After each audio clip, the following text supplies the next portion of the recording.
शास्त्र की रचना दो दृष्टियों से की जाती है। एक तो सामाजिक व्यवस्था और संस्कृति को कायम रखना, जिससे लोग पूर्वजों के पद चिन्हों का अनुकरण कर सकें, तथा दूसरा ये कि वे शाश्वत शांति को प्राप्त कर लें। रामचरितमानस, बाइबल, कुरान इत्यादि में दोनों पक्षों का समावेश है, किंतु भौतिक दृष्टि प्रधान होने के कारण मनुष्य समाजोपयोगी व्यवस्था को ही पकड़ पाता है। आध्यात्मिक सूक्तियों को भी वो सामाजिक व्यवस्था के ही संदर्भ में देखने लगता है। कहता है कि ऐसा तो शास्त्र में लिखा है। इसीलिए वेद व्यास ने दोनों के लिए एक ही ग्रंथ महाभारत लिखते हुए भी आध्यात्मिक क्रिया का संकलन गीता के रूप में अलग से किया, जिससे कि लोग इस मूल कल्याण पथ में भ्रांति का मिश्रण न कर सके। उन्हीं आध्यात्मिक मूल्यों के साथ प्रस्तुत है गीता का दिव्य संदेश।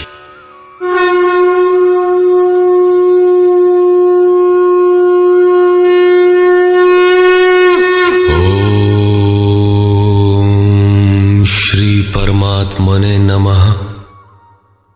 यथार्थ गीता, श्रीमद् भगवत गीता, अथ तृतीयो अध्यायः।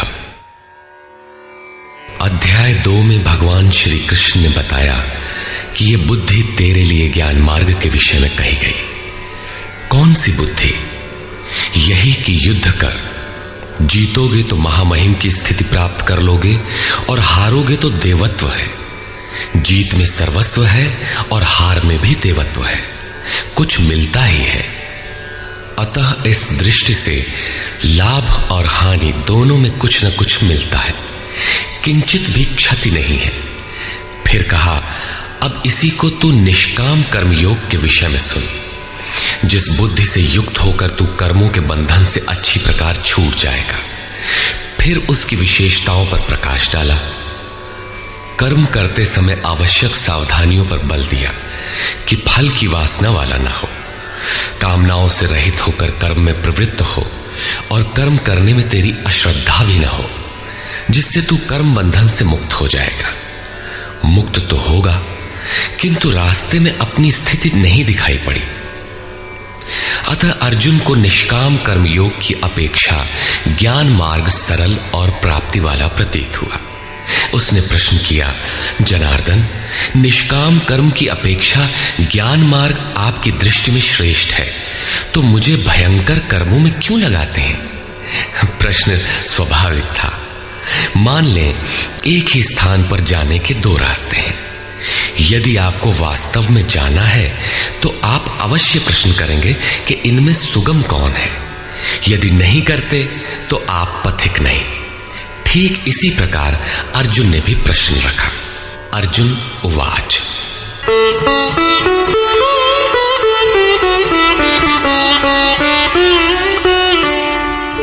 जायसी चेत कर्मणस्ते मता बुद्धिर्जनार्दन तत्किं कर्मणि घोरे मां नियोजयसि केशव। जनों पर दया करने वाले जनार्दन, यदि निष्काम कर्मयोग की अपेक्षा ज्ञान योग आपको श्रेष्ठ मान्य है, तो हे केशव, आप मुझे भयंकर कर्मयोग में क्यों लगाते हैं? निष्काम कर्मयोग में अर्जुन को भयंकरता दिखाई पड़ी, क्योंकि इसमें कर्म करने में ही तेरा अधिकार है, फल में कभी नहीं। कर्म करने में अश्रद्धा भी ना हो और निरंतर समर्पण के साथ योग पर दृष्टि रखते हुए कर्म में लगा रहे।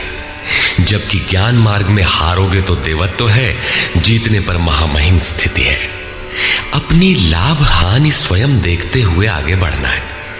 इस प्रकार अर्जुन को निष्काम कर्मयोग की अपेक्षा ज्ञान योग सरल प्रतीत हुआ।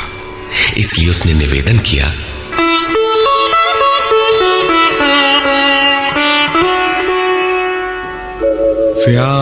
व्यामिश्रेणेव वाक्येन बुद्धिं मोहयसीव मे तदेकं एवं वद निश्चित्य येन श्रेयोऽहमाप्नुयाम्। आप इन मिले हुए से वचनों से मेरी बुद्धि मोहित सी करते हैं। आप तो मेरी बुद्धि का मोह दूर करने में प्रवृत्त हुए हैं। अतः इनमें से एक निश्चय करके कहिए जिससे मैं श्रेय परम कल्याण मोक्ष को प्राप्त हो जाऊं। इस पर श्री कृष्ण ने कहा, श्री भगवान उवाच,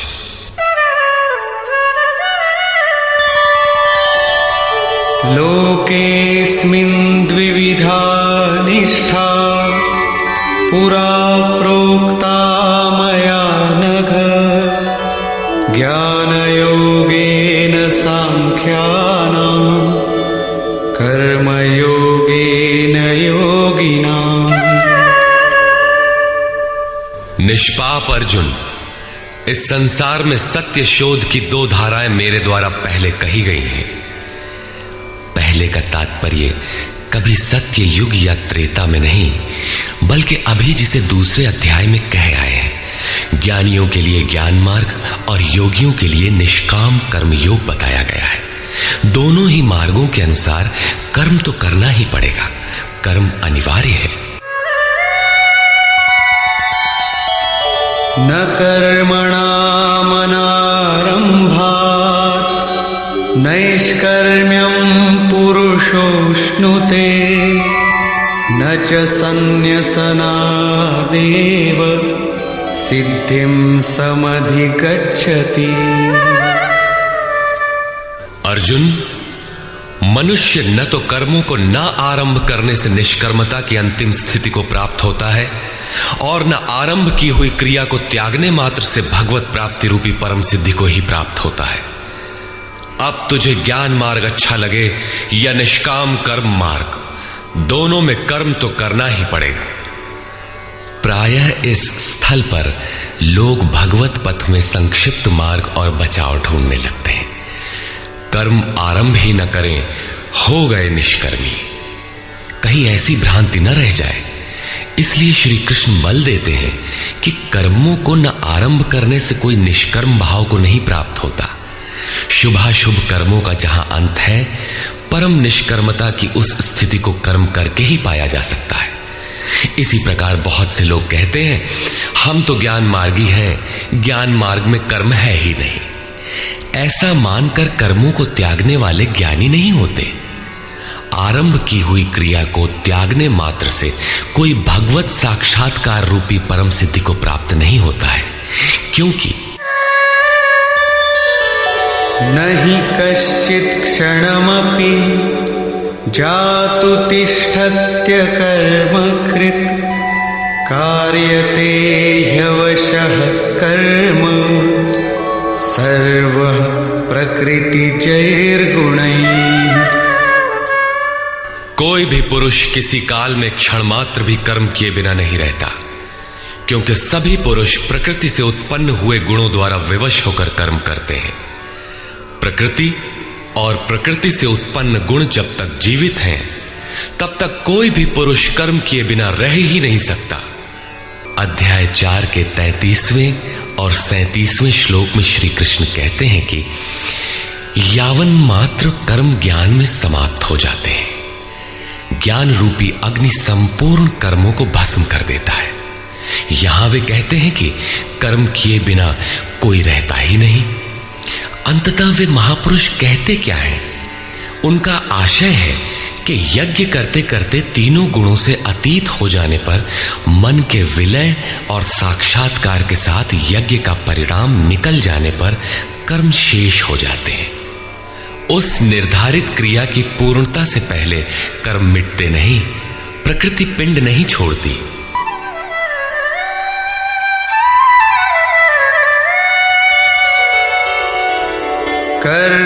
कर्मेन्द्रियाणि संयम्य य आस्ते मनसा स्मरन् इन्द्रियार्थान् विमूढात्मा मिथ्याचार स उच्यते।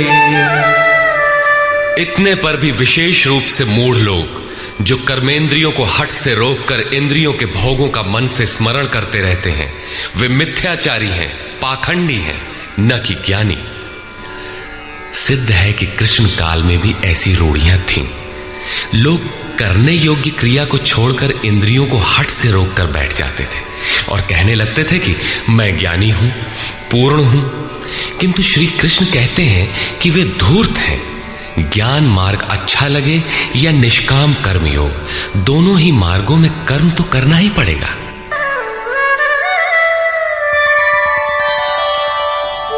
यस्तु इंद्रियाणि मनसा नियम्यारभतेऽर्जुन कर्मेन्द्रियैः कर्मयोगम् असक्तः स विशिष्यते।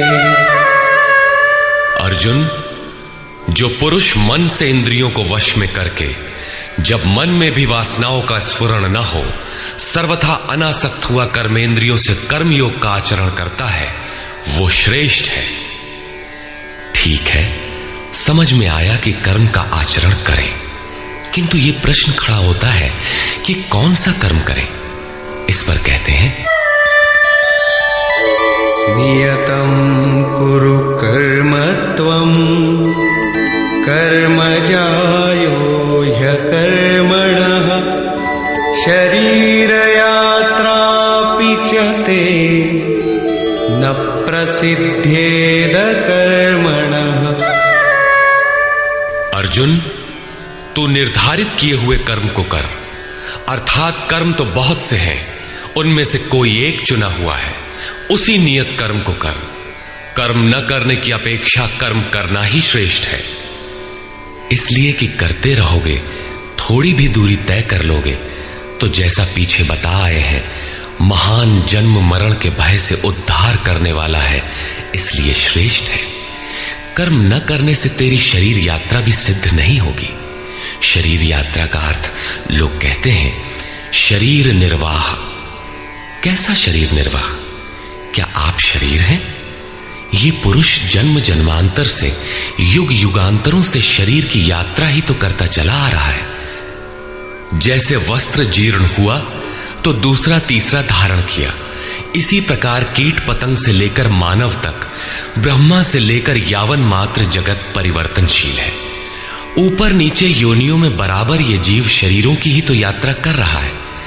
कर्म कोई ऐसी वस्तु है जो इस यात्रा को सिद्ध कर देती है, पूर्ण कर देती है।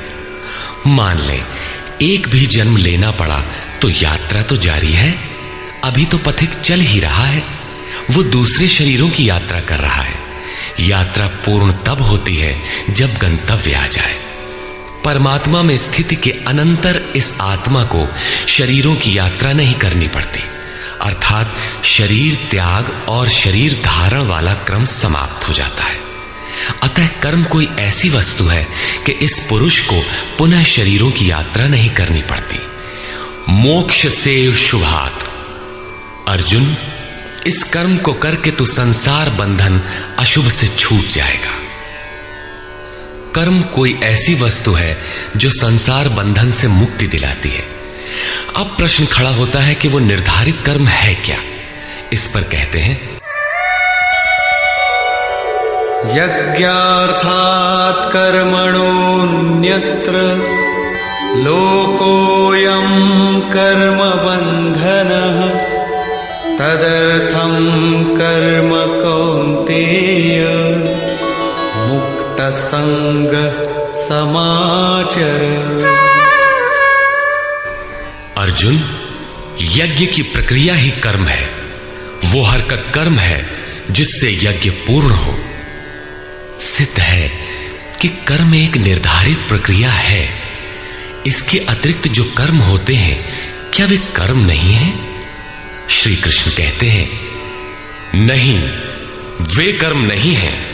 अन्यत्र लोकोयम कर्म बंधनः।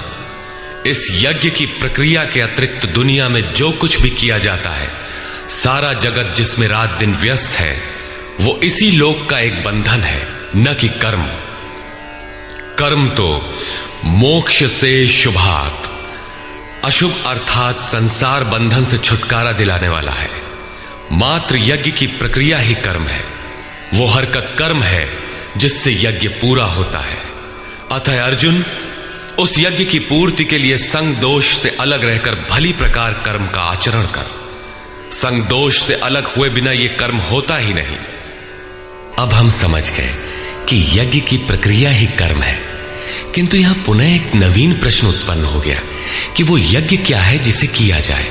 इसके लिए पहले यज्ञ को न बताकर श्री कृष्ण बताते हैं कि यज्ञ आया कहां से, ये देता क्या है। उसकी विशेषताओं पर प्रकाश डाला और चौथे अध्याय में जाकर स्पष्ट किया कि यज्ञ क्या है जिसे हम कार्य रूप दें और हमसे कर्म होने लगे।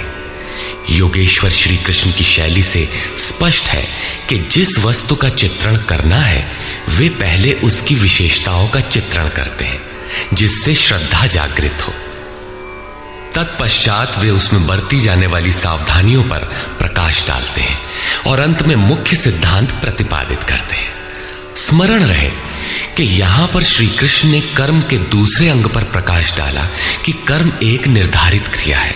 जो कुछ किया जाता है वो कर्म नहीं है। अध्याय 2 में पहली बार कर्म का नाम लिया, उसकी विशेषताओं पर बल दिया, उसमें बरती जाने वाली सावधानियों पर प्रकाश डाला, लेकिन यह नहीं बताया कि कर्म क्या है। योगेश्वर श्री कृष्ण ने कहा, अर्जुन, तो निर्धारित किए हुए कर्म को कर। अब प्रश्न उठता है कि निर्धारित कर्म क्या है जिसे हम करें। तब बताया कि यज्ञ को कार्य रूप देना कर्म है। अब प्रश्न उठता है कि वो यज्ञ क्या है। यहां यज्ञ की उत्पत्ति विशेषता बताकर शांत हो जाएंगे और आगे अध्याय 4 में यज्ञ का निखरा हुआ रूप मिलेगा जिसे करना कर्म है। कर्म की यह परिभाषा गीता को समझने की कुंजी है। यज्ञ के अतिरिक्त दुनिया में लोग कुछ न कुछ करते ही रहते हैं। कोई खेती करता है तो कोई व्यापार, कोई पदासीन है तो कोई सेवक, कोई अपने को बुद्धिजीवी कहता है तो कोई श्रमजीवी, कोई समाज सेवा को कर्म मानता है तो कोई देश सेवा को। और इन्हीं कर्मों में लोग सकाम और निष्काम कर्म की भूमिका भी बनाए पड़े हैं। किंतु श्री कृष्ण कहते हैं ये कर्म नहीं है। अन्यत्र लोकोयम कर्म बंधना। यज्ञ की प्रक्रिया के सिवाय जो कुछ भी किया जाता है वो इसी लोक का बंधनकारी कर्म है, न कि मोक्षद कर्म। वस्तुतः यज्ञ की प्रक्रिया ही कर्म है। अब यज्ञ न बताकर पहले ये बताते हैं कि यज्ञ आया कहां से।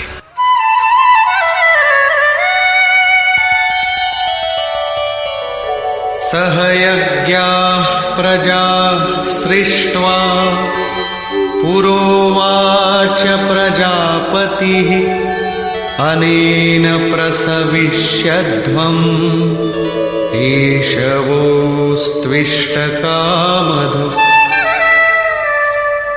प्रजापति ब्रह्मा ने कल्प के आदि में यज्ञ सहित प्रजा को रचकर कहा कि इस यज्ञ द्वारा वृद्धि को प्राप्त हो। ये यज्ञ तुम लोगों को इष्ट कामधुक, जिसमें अनिष्ट ना हो, विनाश रहित इष्ट संबंधी कामना की पूर्ति करने वाला हो। यज्ञ सहित प्रजा को किसने रचा?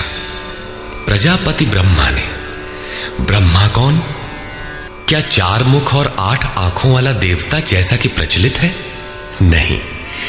श्री कृष्ण के अनुसार देवता नाम की कोई अलग सत्ता है ही नहीं। फिर प्रजापति कौन है?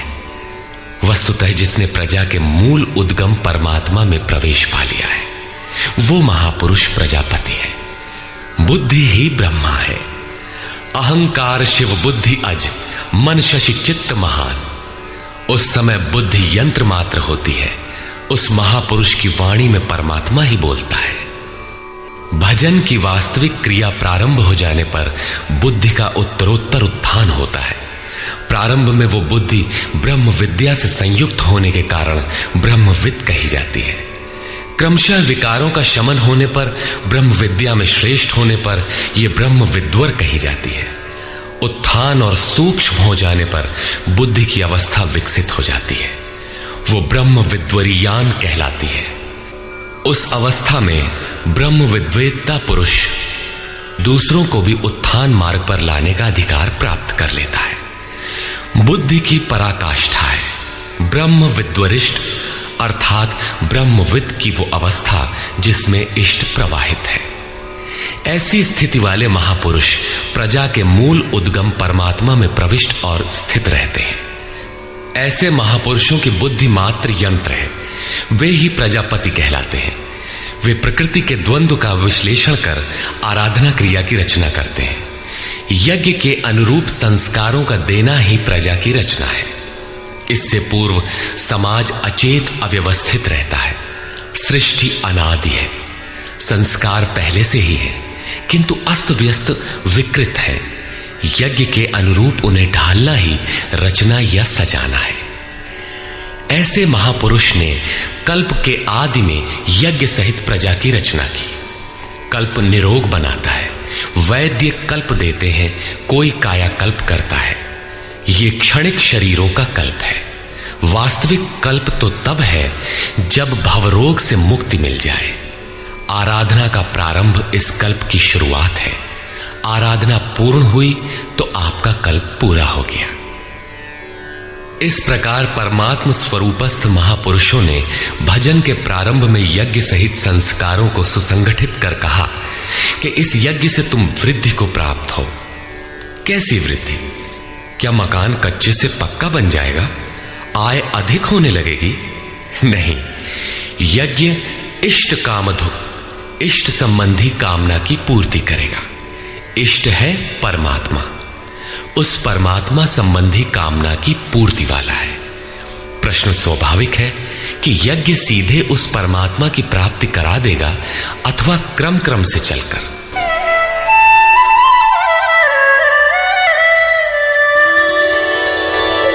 देवान् भावयतानेन ते देवा भावयन्तु वः परस्परं भावयन्तः श्रेयः परमवाप्स्यथ।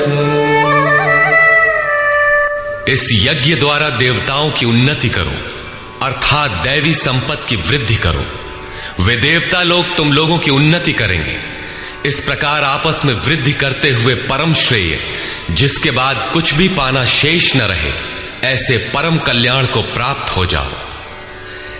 ज्यों ज्यों हम यज्ञ में प्रवेश करेंगे, आगे यज्ञ का अर्थ होगा आराधना की विधि। त्यों त्यों हृदय देश में दैवी संपत्ति अर्जित होती चली जाएगी। परम देव एकमात्र परमात्मा है। उस परम देव में प्रवेश दिला देने वाली जो संपद है, अंतःकरण की जो सजातीय प्रवृत्ति है, उसी को दैवी संपत्ति कहते हैं। वो परम देव को संभव करती है, इसलिए दैवी संपत्ति कही जाती है, न कि बाहरी देवता जैसा लोग कल्पना कर लेते हैं। योगेश्वर श्री कृष्ण के शब्दों में उनका कोई अस्तित्व नहीं है। आगे कहते हैं,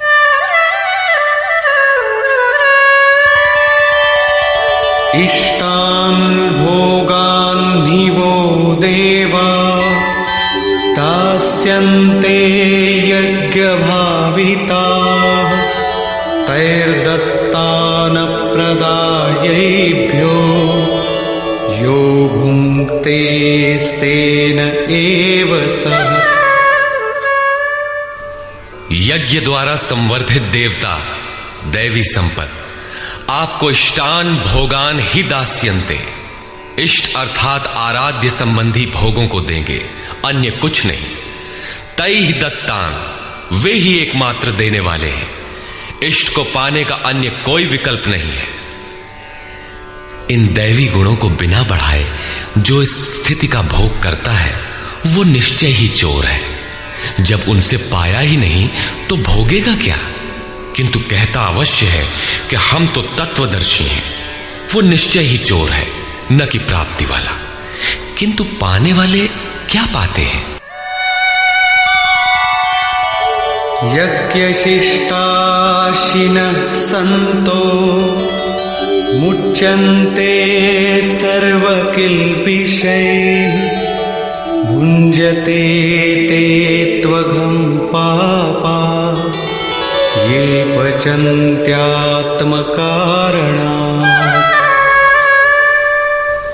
यज्ञ से बचे हुए अन्न को खाने वाले संतजन सब पापों से मुक्त हो जाते हैं। दैवी संपत्ति की वृद्धि करते करते परिणाम में प्राप्ति काल ही पूर्ति काल है।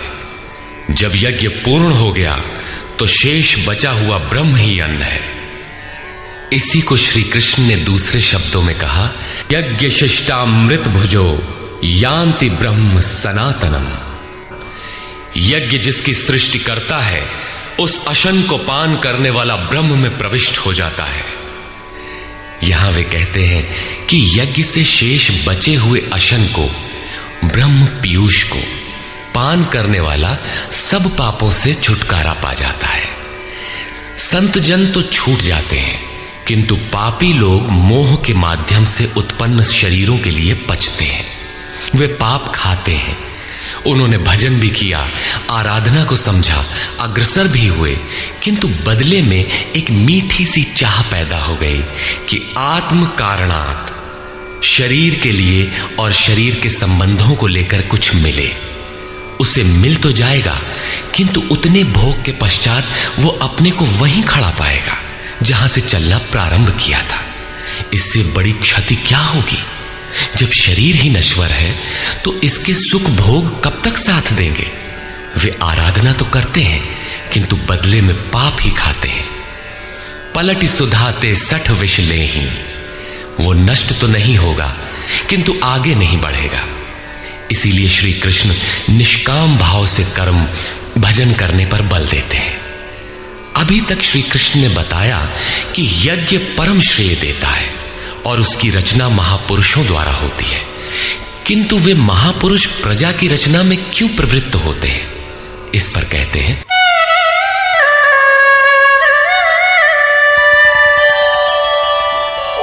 अन्नाद्भवन्ति भूतानि पर्जन्यादन्न संभवः, यज्ञाद्भवति पर्जन्यो यज्ञः कर्म समुद्भवः। कर्म ब्रह्मोद्भवं विद्धि ब्रह्माक्षर समुद्भवम्, तस्मात् सर्वगतं ब्रह्म नित्यं यज्ञे प्रतिष्ठितम्। संपूर्ण प्राणी अन्न से उत्पन्न होते हैं। अन्नम ब्रह्म व्यजानात्, अन्न परमात्मा ही है। उस ब्रह्म पीयूष को ही उद्देश्य बनाकर प्राणी यज्ञ की ओर अग्रसर होता है। अन्न की उत्पत्ति वृष्टि से होती है, बादलों से होने वाली वर्षा नहीं, अपितु कृपा वृष्टि। पूर्व संचित यज्ञ कर्म ही कृपा के रूप में बरस पड़ता है। आज की आराधना कल कृपा के रूप में मिलेगी। इसीलिए वृष्टि यज्ञ से होती है। स्वाहा बोलने और तिल जौ जलाने से ही वृष्टि होती तो विश्व की अधिकांश मरुभूमि ऊसर क्यों रहती, उर्वर बन जाती। यहां कृपा वृष्टि यज्ञ की देन है। ये यज्ञ कर्मों से ही उत्पन्न होने वाला है। कर्म से यज्ञ पूर्ण होता है। उस कर्म को वेद से उत्पन्न हुआ जान। वेद ब्रह्म स्थित महापुरुष की वाणी है। जो तत्व विदित नहीं है उसकी प्रत्यक्ष अनुभूति का नाम वेद है, न कि कुछ श्लोक संग्रह। वेद अविनाशी परमात्मा से उत्पन्न हुआ जान। कहा तो महात्माओं ने, किंतु वे परमात्मा के साथ तद्रूप हो चुके हैं। उनके माध्यम से अविनाशी परमात्मा ही बोलता है, इसलिए वेद अपौरुषेय कहे जाते हैं। महापुरुष वेद कहां से पा गए? तो वेद अविनाशी परमात्मा से उत्पन्न हुआ। वे महापुरुष उससे तद्रूप हैं। वे मात्र यंत्र हैं, इसलिए उनके द्वारा वही बोलता है, क्योंकि यज्ञ के द्वारा ही मन के निरोध काल में वो विदित होता है। इससे सर्वव्यापी परम अक्षर परमात्मा सर्वदा यज्ञ में ही प्रतिष्ठित है।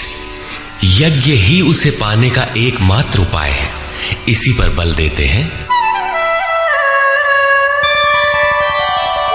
एवं प्रवर्तितं चक्रं नानुवर्तयति हयः अघायुरिन्द्रियारामो मोघं पार्थ सजीवति। हे पार्थ, जो पुरुष इसी लोक में मनुष्य शरीर प्राप्त कर इस प्रकार चलाए हुए साधन चक्र के अनुसार नहीं बरतता, अर्थात दैवी संपत्ति का उत्कर्ष, देवताओं की वृद्धि और परस्पर वृद्धि के द्वारा अक्षय धाम को प्राप्त करना, इस क्रम के अनुसार जो नहीं बरतता, इंद्रियों का आराम चाहने वाला वो पापायु पुरुष व्यर्थ ही जीता है। बंधुओं, योगेश्वर श्री कृष्ण ने अध्याय 2 में कर्म का नाम लिया और इस अध्याय में बताया कि नियत कर्म का आचरण कर। यज्ञ की प्रक्रिया ही कर्म है। इसके सिवाय जो कुछ किया जाता है वो इसी लोक का बंधन है। इसीलिए संग दोष से अलग रहकर उस यज्ञ की पूर्ति के लिए कर्म का आचरण कर। उन्होंने यज्ञ की विशेषताओं पर प्रकाश डाला और बताया कि यज्ञ की उत्पत्ति ब्रह्मा से है। प्रजा अन्न को उद्देश्य बनाकर उस यज्ञ में प्रवृत्त होती है। यज्ञ कर्म से और कर्म अपौरुषेय वेद से उत्पन्न होते हैं, जबकि वेद मंत्रों के दृष्टा महापुरुष ही थे। उनका पुरुष तिरोहित हो चुका था। प्राप्ति के साथ अविनाशी परमात्मा ही शेष बचा था। इसलिए वेद परमात्मा से उत्पन्न है। सर्वव्यापी परमात्मा यज्ञ में सर्वदा प्रतिष्ठित है। इस साधन चक्र के अनुसार जो नहीं बरतता, वो पापायु पुरुष इंद्रियों का सुख चाहने वाला है, व्यर्थ ही जीता है। अर्थात यज्ञ ऐसी विधि विशेष है जिसमें इंद्रियों का आराम नहीं है, अपितु अक्षय सुख है। इंद्रियों के संयम के साथ इसमें लगने का विधान है। इंद्रियों का आराम चाहने वाले पापायु हैं। अभी तक श्री कृष्ण ने नहीं बताया है कि यज्ञ है क्या, परंतु क्या यज्ञ करते ही रहेंगे या इसका कभी अंत भी होगा? इस पर योगेश्वर कहते हैं, यस्त्वात्मरतिरेव स्यात् आत्मतृप्तश्च मानवः आत्मन्येव च सन्तुष्टः तस्य कार्यं न विद्यते। परंतु जो मनुष्य आत्मा में ही रत, आत्मतृप्त और आत्मा में ही संतुष्ट है, उसके लिए कोई कर्तव्य नहीं रह जाता। यही तो लक्ष्य था। जब अव्यक्त सनातन अविनाशी आत्म तत्व प्राप्त हो गया तो आगे ढूंढे किसे? ऐसे पुरुष के लिए न कर्म की आवश्यकता है न किसी आराधना की। आत्मा और परमात्मा एक दूसरे के पर्याय हैं। इसी का पुनः चित्रण करते हैं। नैव तस्य कृतेनार्थो न कृतेनेह कश्चन न चास्य सर्वभूतेषु कश्चिदर्थव्यपाश्रयः। इस संसार में उस पुरुष का किए जाने से कोई लाभ नहीं है और न छोड़ देने से कोई हानि है। जबकि पहले आवश्यक था, उसका संपूर्ण प्राणियों में कोई स्वार्थ संबंध नहीं रह जाता। आत्मा ही तो शाश्वत, सनातन, अव्यक्त, अपरिवर्तनशील और अक्षय है। जब उसी को पा लिया, उसी से संतुष्ट, उसी से तृप्त, उसी में ओतप्रोत और स्थित है, आगे कोई सत्ता ही नहीं तो किसको खोजें? मिलेगा क्या? उस पुरुष के लिए कर्म छोड़ देने से कोई हानि भी नहीं है, क्योंकि विकार जिस पर अंकित होते हैं वो चित्त ही न रहा। उसका संपूर्ण भूतों में, बाह्य जगत और आंतरिक संकल्पों की परत में लेश मात्र भी अर्थ नहीं रहता। सबसे बड़ा अर्थ तो था परमात्मा। जब वही उपलब्ध है तो दूसरों से उसका क्या प्रयोजन होगा? तस्मादसक्तः सततं कार्यं कर्म समाचर असक्तो ह्याचरन् कर्म परमाप्नोति पुरुषः। इस स्थिति को प्राप्त करने के लिए तू अनासक्त हुआ। निरंतर कार्यम कर्म, जो करने योग्य कर्म है उस कर्म को अच्छी प्रकार कर, क्योंकि अनासक्त पुरुष कर्म के आचरण से परमात्मा को प्राप्त होता है। नियत कर्म कार्यम कर्म एक ही है। कर्म की प्रेरणा देते हुए वे कहते हैं,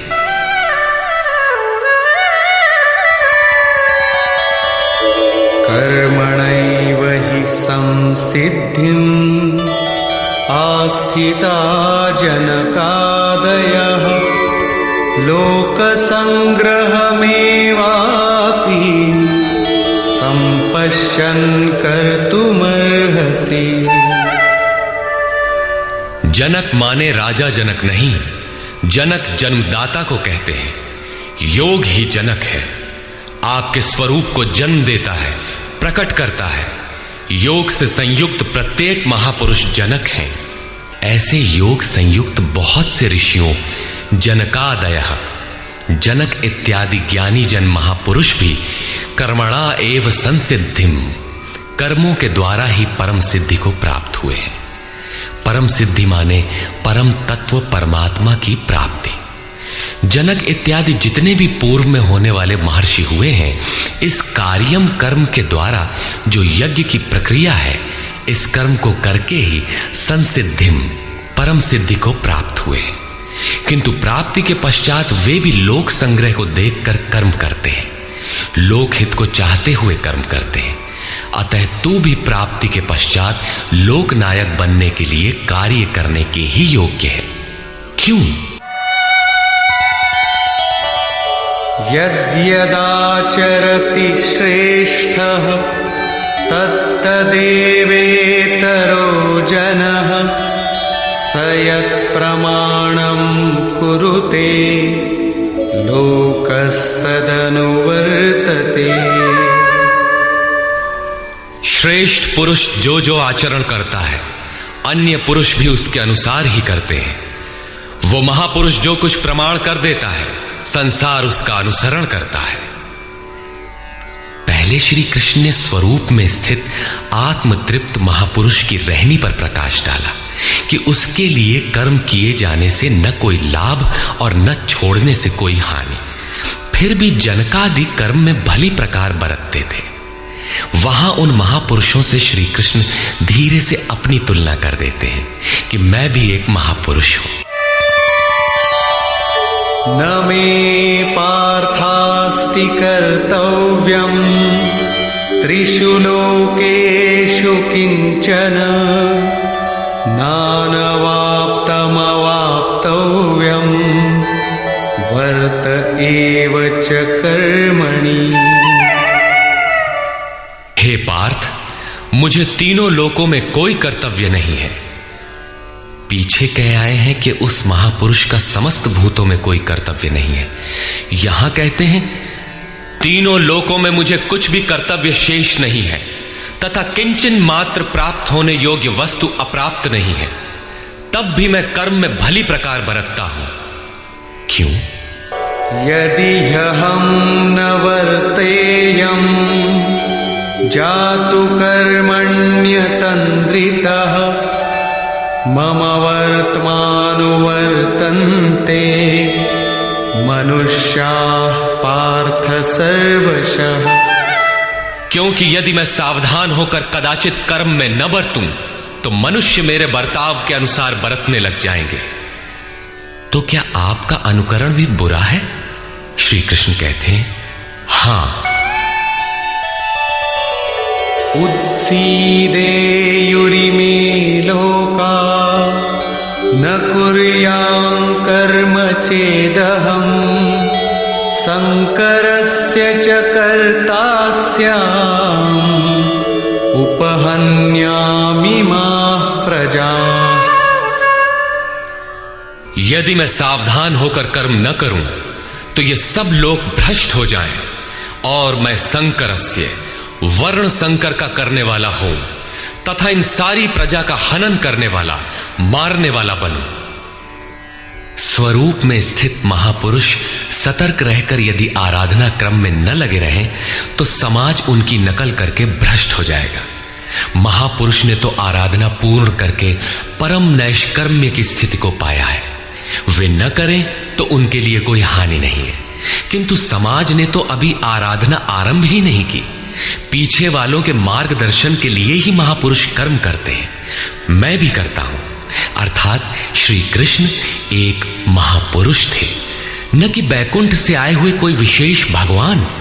उन्होंने कहा कि महापुरुष लोक संग्रह के लिए कर्म करता है, मैं भी करता हूं। यदि न करूं तो लोगों का पतन हो जाए, सभी कर्म छोड़ बैठेंगे। मन बड़ा चंचल है, ये सब कुछ चाहता है, केवल भजन नहीं चाहता। यदि स्वरूपस्थ महापुरुष कर्म न करें तो देखा देखी पीछे वाले भी तुरंत कर्म छोड़ देंगे। उन्हें बहाना मिल जाए कि ये भजन नहीं करते, पान खाते हैं, इत्र लगाते हैं, सामान्य बातें करते हैं, फिर भी महापुरुष कहलाते हैं। ऐसा सोचकर वे भी आराधना से हट जाते हैं, पतित हो जाते हैं। श्री कृष्ण कहते हैं कि यदि मैं कर्म न करूं तो सब भ्रष्ट हो जाए और मैं वर्ण संकर का कर्ता बनूं। स्त्रियों के दूषित होने से वर्ण संकर तो देखा सुना जाता है। अर्जुन भी इसी के भय से विकल था कि स्त्रियां दूषित होंगी तो वर्ण संकर पैदा होंगे। किंतु श्री कृष्ण कहते हैं यदि मैं सावधान होकर आराधना में लगा न रहूं तो वर्ण संकर का कर्ता हूं। वस्तुतः आत्मा का शुद्ध वर्ण है परमात्मा। अपने शाश्वत स्वरूप के पथ से भटक जाना वर्ण संकरता है। यदि स्वरूपस्थ महापुरुष क्रिया में नहीं बरतता तो लोग उनके अनुकरण में क्रिया रहित हो जाएंगे, आत्म पथ से भटक जाएंगे, वर्ण संकर हो जाएंगे, वे प्रकृति में खो जाएंगे। स्त्रियों का सतीत्व एवं नस्ल की शुद्धता एक सामाजिक व्यवस्था है, अधिकारों का प्रश्न है, समाज के लिए उसकी उपयोगिता भी है। किंतु माता पिता की भूलों का संतान की साधना पर कोई प्रभाव नहीं पड़ता। आपन करनी पार उतरनी। हनुमान, व्यास, वशिष्ठ, नारद, शुकदेव, कबीर, ईसा इत्यादि अच्छे महापुरुष हुए, जबकि सामाजिक कुलीनता से इनका संपर्क नहीं है। आत्मा अपने पूर्व जन्म के गुण धर्म लेकर आता है।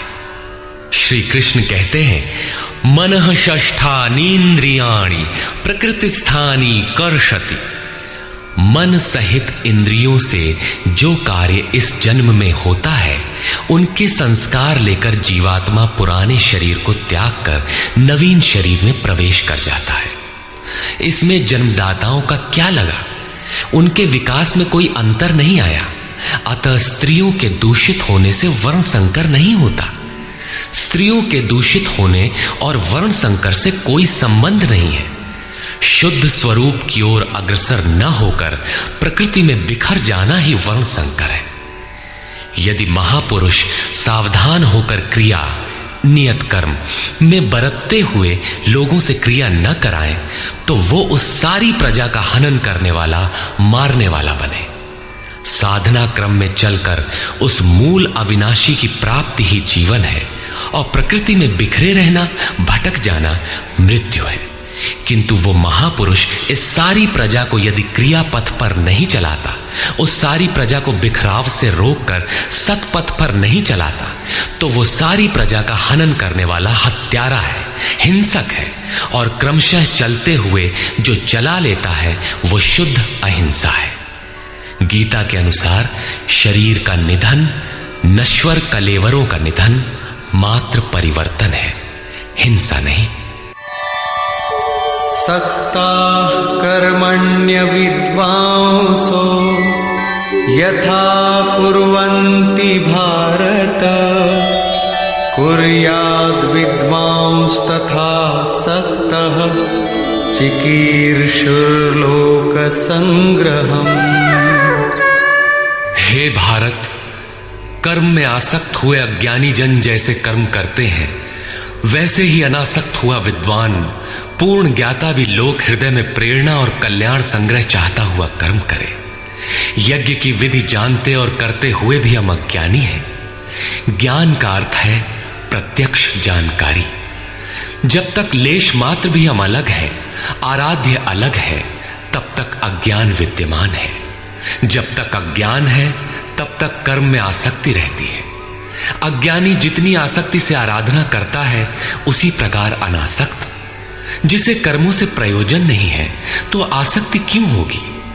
ऐसा पूर्ण ज्ञाता महापुरुष भी लोकहित के लिए कर्म करे, दैवी संपद का उत्कर्ष करे, जिससे समाज उस पर चल सके।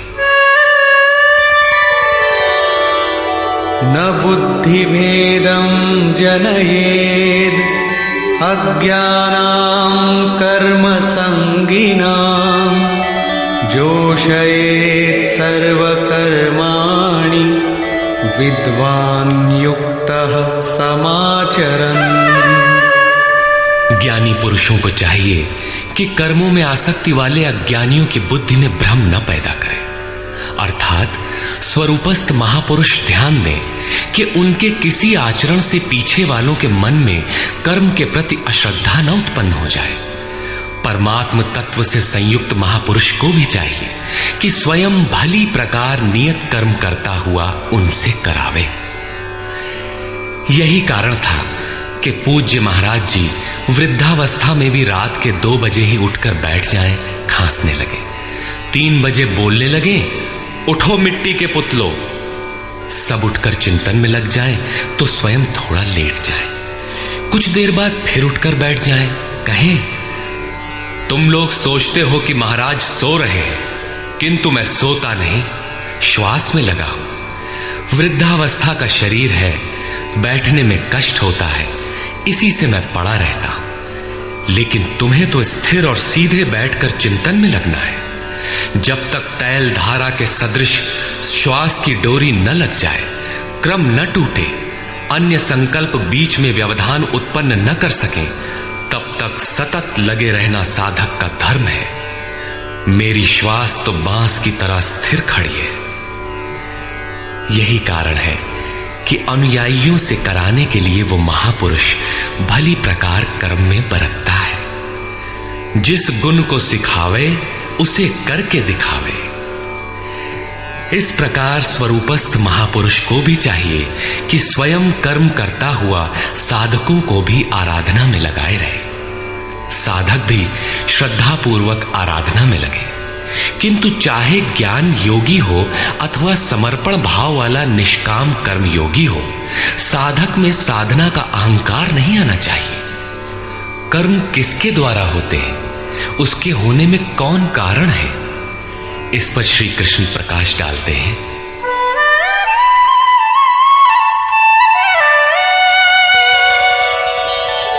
प्रकृते क्रियमाणानि गुणैः कर्माणि सर्वशः अहंकार विमूढ़ात्मा कर्ताहमिति मन्यते। आरंभ से पूर्ति पर्यंत संपूर्ण कर्म प्रकृति के गुणों द्वारा किए जाते हैं। फिर भी अहंकार से विशेष मूढ़ पुरुष मैं करता हूं ऐसा मान लेता है। ये कैसे माना जाए कि आराधना प्रकृति के गुणों द्वारा होती है? ऐसा किसने देखा? इस पर कहते हैं, तत्त्ववित्तु महाबाहो गुणकर्म विभागयोः गुणागुणेषु वर्तन्ते इति मत्वा न सज्जते। हे महाबाहु, गुण और कर्म के विभाग को तत्वविद परम तत्व परमात्मा की जानकारी वाले महापुरुषों ने देखा और संपूर्ण गुण गुणों में बरत रहे हैं। ऐसा मानकर वे गुण और कर्मों के कर्तापन में आसक्त नहीं होते। यहां तत्व का अर्थ परम तत्व परमात्मा है, न कि 5 या 25 तत्व जैसा कि लोग गणना करते हैं। योगेश्वर श्री कृष्ण के शब्दों में तत्व एकमात्र परमात्मा है, अन्य कोई तत्व है ही नहीं। गुणों को पार करके परम तत्व परमात्मा में स्थित महापुरुष गुण के अनुसार कर्मों का विभाजन देख पाते हैं। तामसी गुण रहेगा तो उसका कार्य होगा आलस्य, निद्रा, प्रमाद, कर्म में प्रवृत्त न होने का स्वभाव। राजसी गुण रहेंगे तो आराधना में पीछे न हटने का स्वभाव, शौर्य, स्वामी भाव से कर्म होगा। और सात्विक गुण कार्यरत होने पर ध्यान, समाधि, अनुभवी उपलब्धि, धारावाहिक चिंतन, सरलता स्वभाव में होगी। गुण परिवर्तनशील है। प्रत्यक्षदर्शी ज्ञानी ही देख पाता है कि गुणों के अनुरूप कर्मों का उत्कर्ष अपकर्ष होता है। गुण अपना कार्य करा लेते हैं, अर्थात गुण गुणों में बरतते हैं।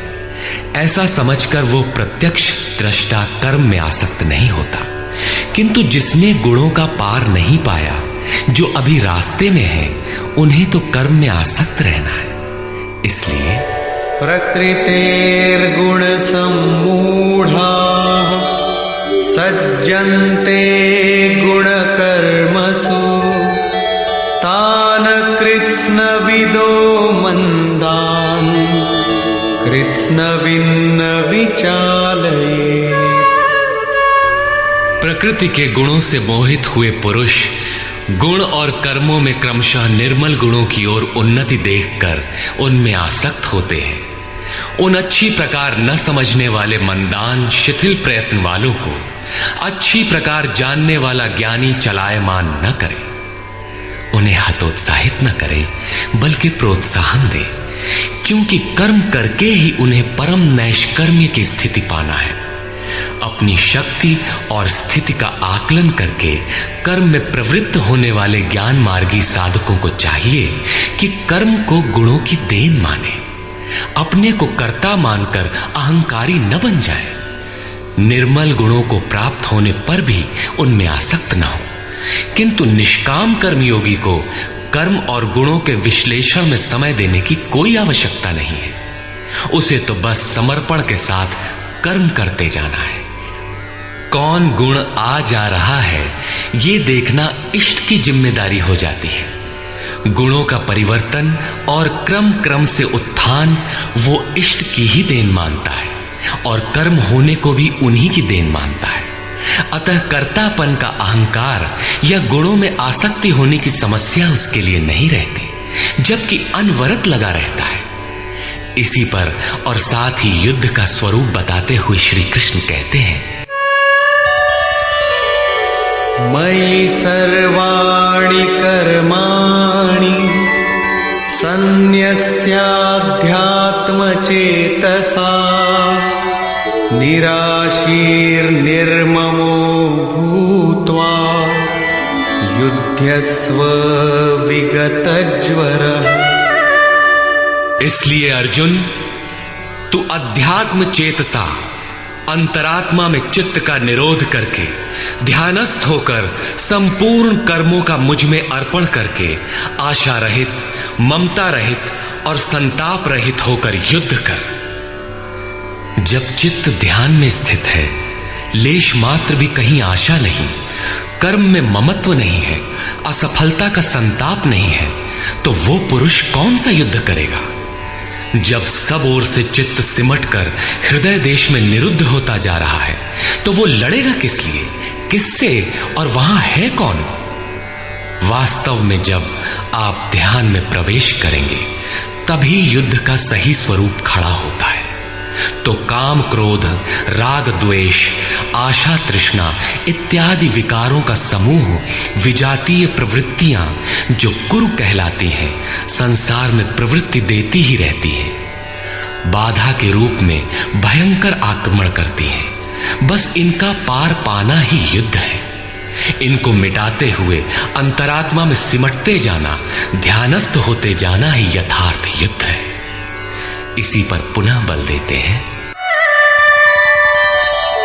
ये मे मतमिदं नित्यम् अनुतिष्ठन्ति मानवाः श्रद्धावन्तो न सूयन्तो मुच्यन्ते तेऽपि कर्मभिः।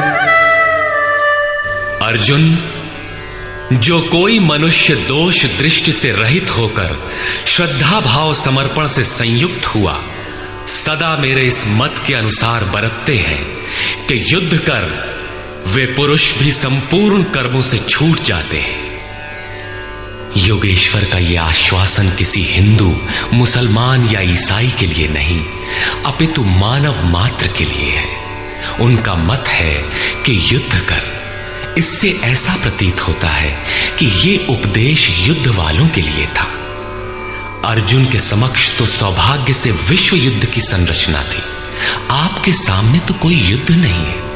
आप गीता के पीछे क्यों पड़े हैं? क्योंकि कर्मों से छूटने का उपाय तो युद्ध करने वालों के लिए है, किंतु ऐसा कुछ नहीं है। वस्तुतः ये अंतर्देश की लड़ाई है। क्षेत्र और क्षेत्रज्ञ का, विद्या और अविद्या का, धर्म क्षेत्र और कुरुक्षेत्र का संघर्ष है। आप ज्यों-ज्यों ध्यान में चित्त का निरोध करेंगे, विजातीय प्रवृत्ति बाधा के रूप में प्रत्यक्ष होती है, भयंकर आक्रमण करती है। उसका शमन करते हुए चित्त का निरोध करते जाना ही युद्ध है। जो दोष दृष्टि से रहित होकर श्रद्धा के साथ इस युद्ध में लगता है, वो कर्मों के बंधन से, आवागमन से भली प्रकार छुटकारा पा जाता है। जो इस युद्ध में प्रवृत्त नहीं होता, उसकी क्या गति होती है? इस पर कहते हैं,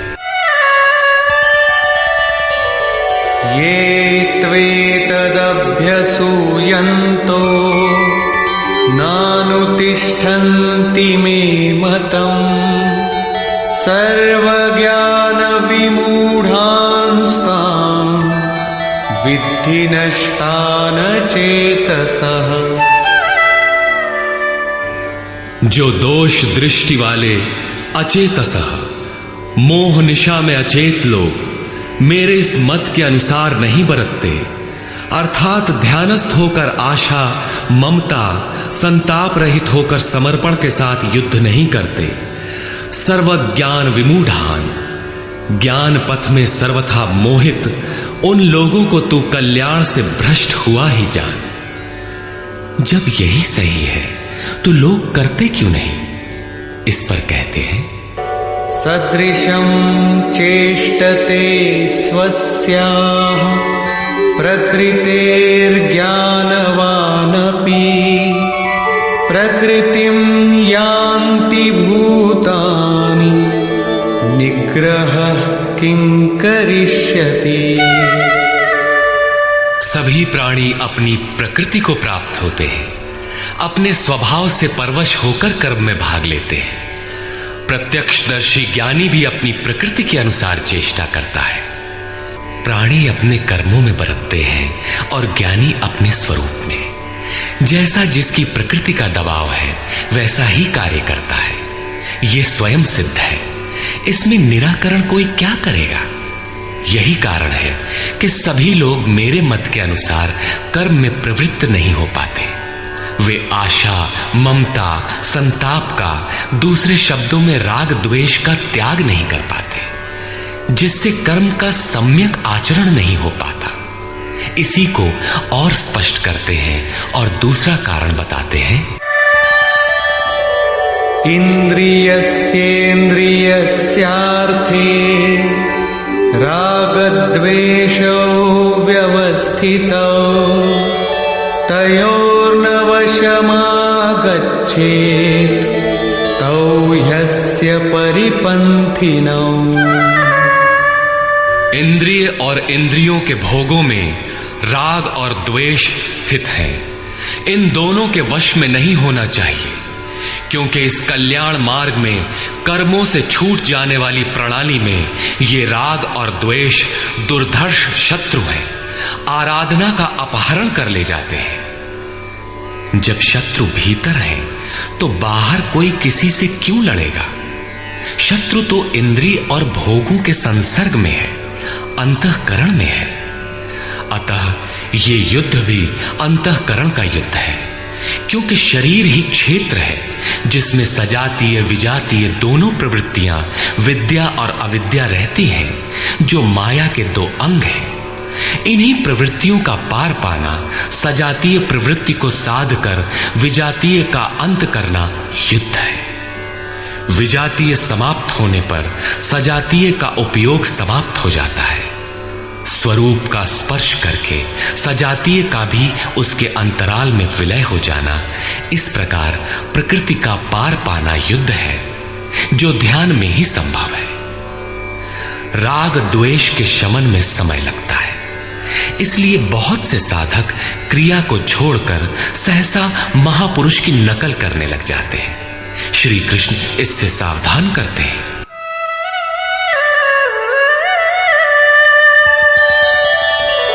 श्रेयान् स्वधर्मो विगुणः परधर्मात् स्वनुष्ठिता स्वधर्मे निधनं श्रेयः परधर्मो भयावह। अच्छी प्रकार आचरण किए हुए दूसरे के धर्म से गुण रहित भी अपना धर्म अधिक उत्तम है।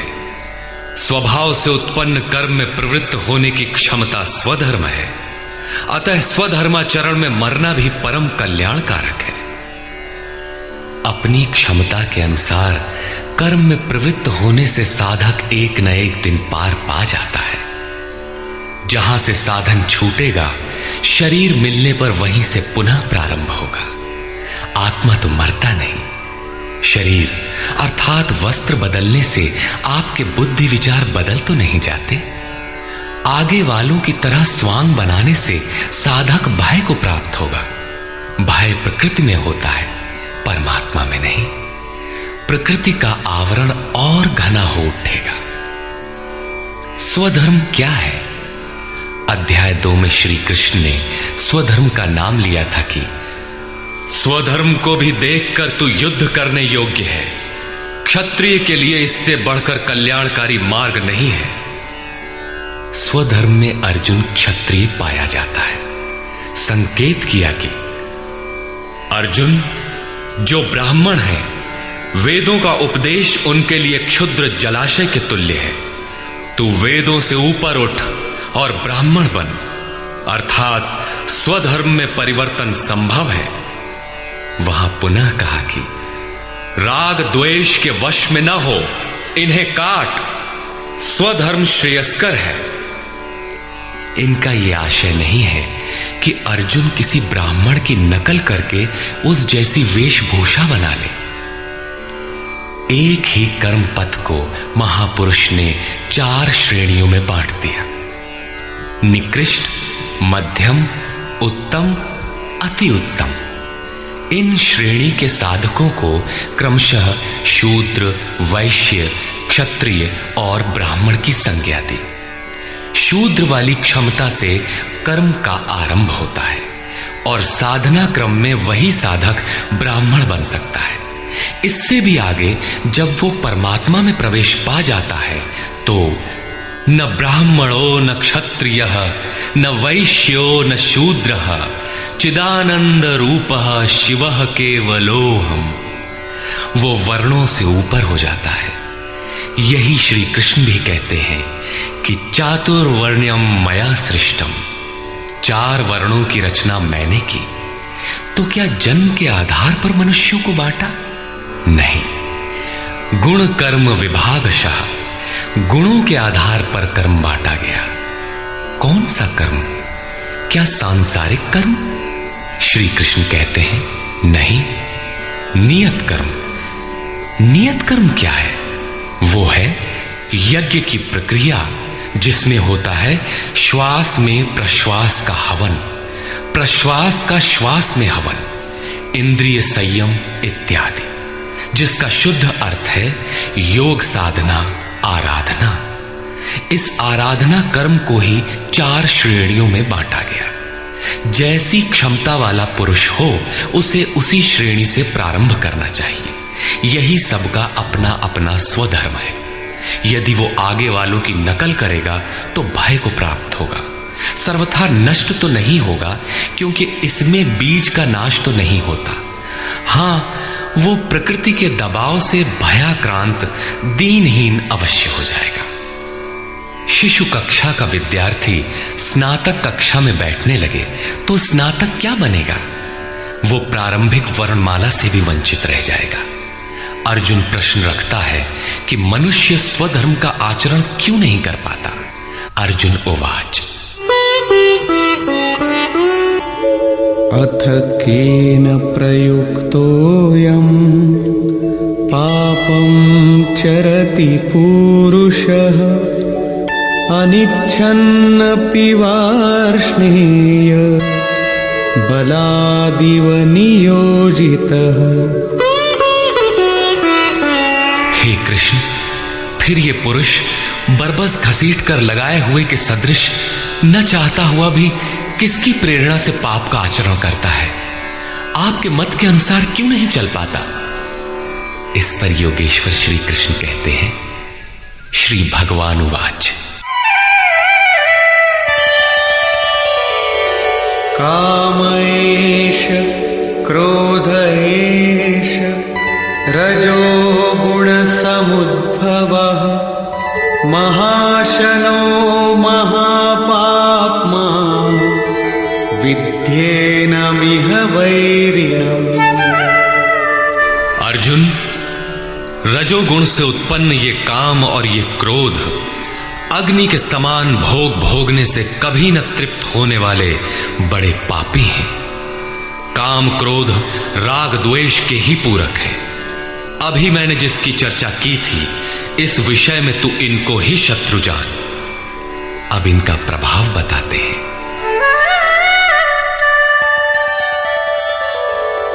धूमेनाव्रियते वह्निः यथादर्शो मलेन च यथोल्बेनावृतो गर्भः तथा तेनेदमावृतम्।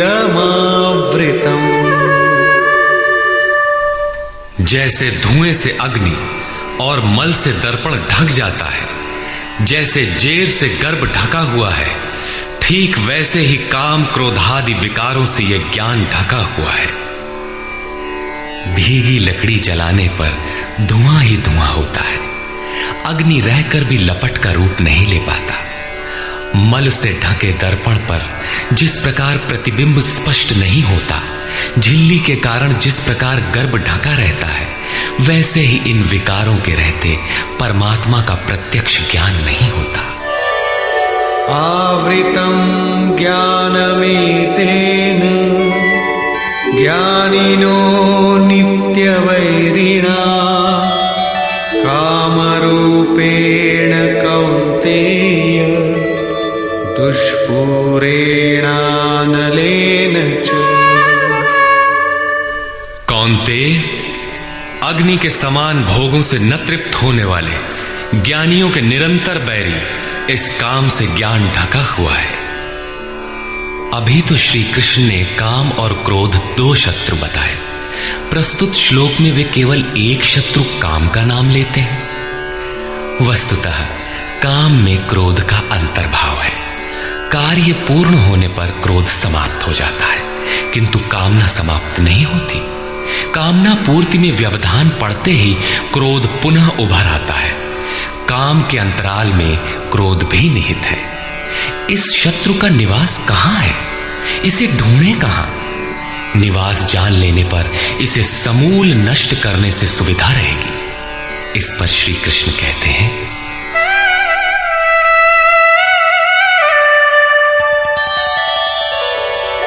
इंद्रियाणि मनो बुद्धि अस्याधिष्ठानमुच्यते एतैर्विमोहयत्येष ज्ञानमावृत्य देहिनम्। इंद्रियां, मन और बुद्धि इसके वास स्थान कहे जाते हैं। ये काम इन मन, बुद्धि और इंद्रियों के द्वारा ही ज्ञान को आच्छादित करके जीवात्मा को मोह में डालता है। तस्मात् त्वमिन्द्रियाण्यादौ नियम्य भरतर्षभ पाप्मानं प्रजह्येनं ज्ञान विज्ञाननाशनम्। इसलिए अर्जुन, तू पहले इंद्रियों को नियम में संयत कर, क्योंकि शत्रु तो इनके अंतराल में छिपा है। वो तुम्हारे शरीर के भीतर है, बाहर खोजने से वो कहीं नहीं मिलेगा। इंद्रियों को वश में करके ज्ञान और विज्ञान का नाश करने वाले इस पापी काम को ही मार। ये हृदय देश की अंतर जगत की लड़ाई है। काम सीधे पकड़ में नहीं आएगा, अतः विकारों के निवास स्थान का ही घेराव कर लो, इंद्रियों को ही संयत कर लो। किंतु इंद्रियों और मन को संयत करना तो बड़ा कठिन है। क्या ये हम कर पाएंगे? इस पर योगेश्वर श्री कृष्ण आपकी सामर्थ्य बताते हुए प्रोत्साहित करते हैं।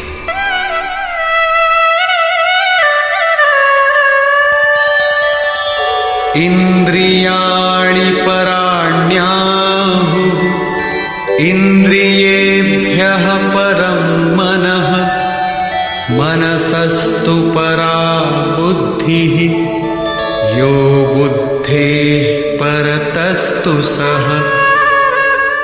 अर्जुन, इस शरीर से तू इंद्रियों को परे अर्थात सूक्ष्म और बलवान जान। इंद्रियों से परे मन है, ये उनसे भी बलवान है। मन से परे बुद्धि है, और जो बुद्धि से भी अत्यंत परे है वो तुम्हारा आत्मा है, वही हो तुम। इसलिए इंद्रियों, मन और बुद्धि का निरोध करने में तुम सक्षम हो। एवं बुद्धेः परं बुद्ध्वा संस्तभ्यात्मानमात्मना जहि शत्रुं महाबाहो कामरूपं दुरासदम्। इस प्रकार बुद्धि से परे अर्थात सूक्ष्म और बलवान अपने आत्मा को जानकर, आत्म बल को समझकर, बुद्धि के द्वारा अपने मन को वश में करके अर्जुन इस काम रूपी दुर्जय शत्रु को मार। काम एक दुर्जय शत्रु है। इंद्रियों के द्वारा ये आत्मा को मोहित करता है, तो अपनी शक्ति समझकर, आत्मा को बलवान समझकर काम रूपी शत्रु को मारना है। कहने की आवश्यकता नहीं है कि ये शत्रु आंतरिक है और युद्ध भी अंतर्देश का ही है। निष्कर्ष, बहुधा गीता प्रेमी व्याख्याताओं ने इस अध्याय को कर्मयोग का नाम दिया है, किंतु यह संगत नहीं है। दूसरे अध्याय में योगेश्वर ने कर्म का नाम लिया। उन्होंने कर्म के महत्व का प्रतिपादन कर उसमें कर्म जिज्ञासा जागृत की, और इस अध्याय में उन्होंने कर्म को परिभाषित किया कि यज्ञ की प्रक्रिया ही कर्म है। सिद्ध है कि यज्ञ कोई निर्धारित दिशा है। इसके अतिरिक्त जो कुछ भी किया जाता है वह इसी लोक का बंधन है। श्री कृष्ण जिसे कहेंगे वह कर्म मोक्ष से अशुभा, संसार बंधन से छुटकारा दिलाने वाला कर्म है। श्री कृष्ण ने यज्ञ की उत्पत्ति बताई, वह देता क्या है, उसकी विशेषताओं का चित्रण किया, यज्ञ करने पर बल दिया। उन्होंने कहा इस यज्ञ की प्रक्रिया ही कर्म है।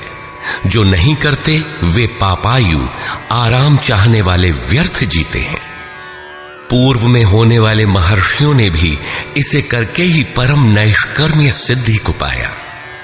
वे आत्मतृप्त हैं, उनके लिए कर्म की आवश्यकता नहीं है।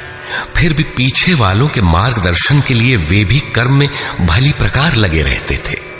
उन महापुरुषों से श्री कृष्ण ने अपनी तुलना की कि मेरा भी अब कर्म करने से कोई प्रयोजन नहीं है, किंतु मैं भी पीछे वालों के हित के लिए ही कर्म में बरतता हूं।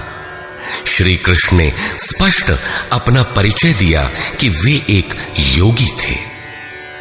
उन्होंने कर्म में प्रवृत्त साधकों को चलायमान न करने को कहा, क्योंकि कर्म करके ही उन साधकों को स्थिति प्राप्त करनी है। यदि नहीं करेंगे तो नष्ट हो जाएंगे। इस कर्म के लिए ध्यानस्थ होकर युद्ध करना है। आंखें बंद हैं, इंद्रियों से सिमटकर चित्त का निरोध हो चला तो युद्ध कैसा? उस समय काम, क्रोध, राग, द्वेष बाधक होते हैं। इन विजातीय प्रवृत्तियों का पार पाना ही युद्ध है। आसुरी संपद कुरुक्षेत्र विजातीय प्रवृत्ति को शनैः शनैः छांटते हुए ध्यानस्थ होते जाना ही युद्ध है। वस्तुतः ध्यान में ही युद्ध है। यही इस अध्याय का सारांश है, जिसमें न कर्म बताया न यज्ञ। यदि यज्ञ समझ में आ जाए तो कर्म समझ में आए। अभी तो कर्म समझाया ही नहीं गया। इस अध्याय में केवल स्थित प्रज्ञ महापुरुष के प्रशिक्षणात्मक पहलू पर बल दिया गया। यह तो गुरुजनों के लिए निर्देश है। वे न भी करें तो उन्हें कोई क्षति नहीं, और न ऐसा करने में उनका अपना कोई लाभ ही है। किंतु जिन साधकों को परम गति अभीष्ट है, उनके लिए विशेष कुछ कहा ही नहीं। तो यह कर्मयोग कैसे है? कर्म का स्वरूप भी स्पष्ट नहीं है जिसे किया जाए, क्योंकि यज्ञ की प्रक्रिया ही कर्म है। अभी तक उन्होंने इतना ही बताया, यज्ञ तो बताया नहीं। कर्म का स्वरूप स्पष्ट कहां हुआ? हां, युद्ध का यथार्थ चित्रण गीता में यही पाया जाता है। संपूर्ण गीता पर दृष्टिपात करें तो अध्याय 2 में कहा कि शरीर नाशवान है, अतः युद्ध कर। गीता में युद्ध का यही ठोस कारण बताया गया। आगे ज्ञान योग के संदर्भ में क्षत्रिय के लिए युद्ध ही कल्याण का एकमात्र साधन बताया गया, और कहा कि यह बुद्धि तेरे लिए ज्ञान योग के विषय में कही गई। कौन सी बुद्धि?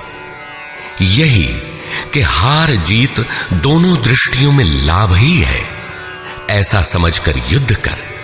फिर अध्याय 4 में कहा कि योग में स्थित रहकर हृदय में स्थित अपने संशय को ज्ञान रूपी तलवार द्वारा काट। वह तलवार योग में है।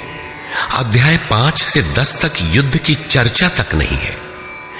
11वें अध्याय में केवल इतना कहा कि ये शत्रु मेरे द्वारा पहले से ही मारे गए हैं। तू निमित्त मात्र होकर खड़ा भर हो जा, यश को प्राप्त कर। ये तुम्हारे बिना भी मारे हुए हैं, प्रेरक करा लेगा। तू इन मुर्दों को ही मार।